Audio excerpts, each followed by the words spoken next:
అందరికీ కూడా తెలుసు ఎంతమంది చచ్చిపోయినారు, ఎంతమంది ఏమైనారు, ఏంది అనేది ప్రతి ఒక్కరికి తెలుసు. ఈరోజు వరకు డిపార్ట్మెంట్ గురించి నేను మాట్లాడలేదు. సివిల్ డిపార్ట్మెంట్ ఉంది.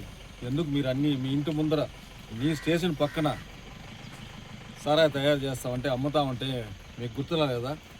ఏ ఆఫీసర్కైనా కానీ ఈరోజు ఆయన తీసుకొచ్చి ఇక్కడ కేసు పెట్టి ఏడేదో చేసినట్టు చూపిస్తున్నారు కదా, సంతోషమే. మీరు ఏం చేస్తున్నారు? ప్రభుత్వం ఏం చేస్తూ ఉంది? సివిల్ డిపార్ట్మెంట్ లేదా? ఎక్సైజ్ ఒకటే ఉందా? రెవెన్యూ లేదా? అందరికీ బాధ్యత ఉంది కదా, ఎందుకు చేయలేకపోయినారు?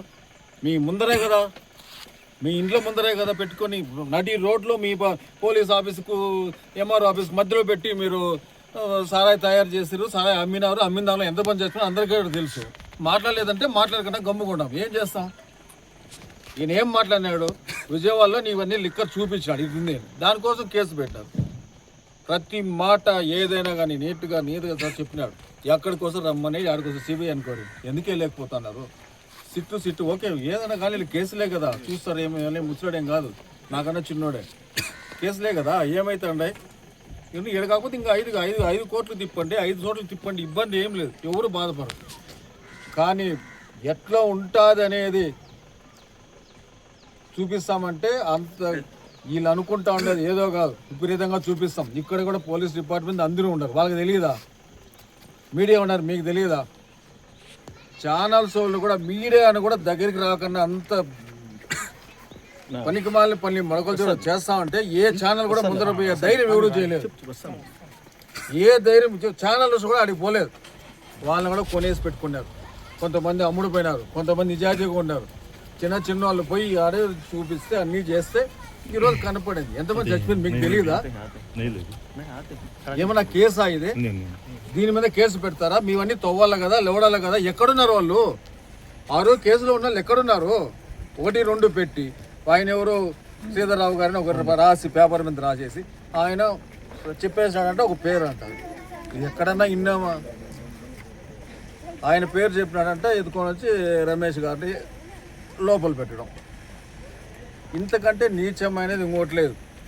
దీని మీద చెప్తా ఉన్నా, ఒక తమ్మలపల్లికి ఎంత చెడ్డ చేశారో చంద్రబాబు నాయుడు గారు కానీ వాళ్ళ ప్రభుత్వం కానీ ఏదైనా కానీ, ఇక్కడున్న ఎవరైనా కానీ వాళ్ళ నాయకులు కూడా ఉన్నాయి, వాళ్ళకు కూడా చెప్తా ఉన్నా. ఇరిగేషన్ పోయింది, డ్రింకింగ్ వాటర్ పోయింది, ఎలక్ట్రిసిటీ పోయింది, మొత్తం అన్నీ ఒకటే అన్నీ ఏం లేకుండా మాకు తమ్మలపల్లి ఒక మూల ఎక్కడ మేము ఉన్నామో అక్కడికి పెట్టాలి. నువ్వు అనుకున్నా ఎవరు అనుకున్నా భగవంతుడైన ఉండాడు.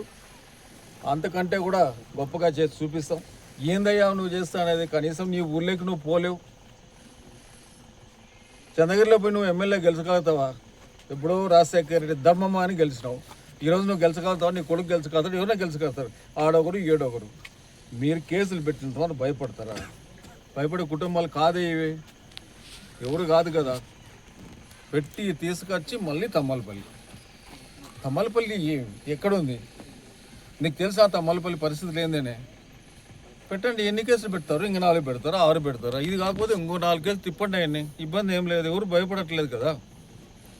ఎవరి మీద పెట్టాలా? మా మీద కూడా పెట్టినారు, మేము పోయినాము, లోపలికి వచ్చినాము. నిజం అనేది చూపించాలి కదా. వీళ్ళందరూ అనుకోండి, మేము అనుకుంటే నిజాలు ఏంది అనేది బయట పెడతాం. మీరు ఏంది అనేది కూడా చూపిస్తాం. ఆ రోజులు కూడా దగ్గరలోనే వచ్చాయి. మాకు ప్రభుత్వంతో పని లేదు, ఏం పని లేదు. నిశ్చయితీగా ఉన్న ఒకే ఒక వ్యక్తులు ఎవరైనా ఉన్నారంటే కేవలం జగన్మోహన్ రెడ్డి గారి మనుషులు. ఆయన సంపాదించుకున్న పేరు, వాళ్ళ ఆయన సంపాదించిన పేరు మాకు అందరికి కూడా ఏరు కదా. 10 సార్లు అడుక్కున్నాడు గుళ్ళేకపోయి. సిబిఐ ఏమన్నారు కదా, వేయలేదు కదా, ఏరు కదా. సిట్టు అంటారు. ఏం సిట్టు? అందరికీ ఉండేదే, ప్రతి ఒక్కరికి ప్రెజర్స్ ఉన్నాయి. ఇక్కడ కూడా ఉన్నారు నాకు ఆఫీసర్స్. మేమెవరూ వాళ్ళని ఇబ్బంది పెట్టలేదు, కేసులు పెట్టమని లేదు. మా వాళ్ళ మీద కేసులు పెడతాం, సంతోషంగానే ఆహ్వానిస్తాను, పెట్టండి అని కూడా. ఏం సిట్టు? ఏం చేశారని? ఎంత చెడ్డ పేరు తమ్మలపల్లికి వస్తా అని కల్లో కూడా నేను అనుకోలే. వచ్చింది కదా. ఎక్కడున్నారు వాళ్ళు? అదైనా తెలుసా మీకే? తెలుసు, మీ దగ్గర పెట్టుకున్నారు. ఎందుకంటే వాళ్ళు బయట వస్తే మీరు బయట వస్తారు, మీ పేరు రాకూడదు. మీరు 5 మంది ఉన్నారు, దాంట్లో 5 మంది బయట వస్తారు. ఈ రోజు కాకపోతే రేపు రారా, ఎల్లుండి రారా? ఖచ్చితంగా వస్తారు. నేను నిద్రపోయినా, నువ్వు ఎవరు నిద్రపోయినా కానీ ఖచ్చితంగా వాళ్ళు బయట వస్తారు. దీంట్లో నిజాతలు వాళ్ళు గారు తేల్చేది.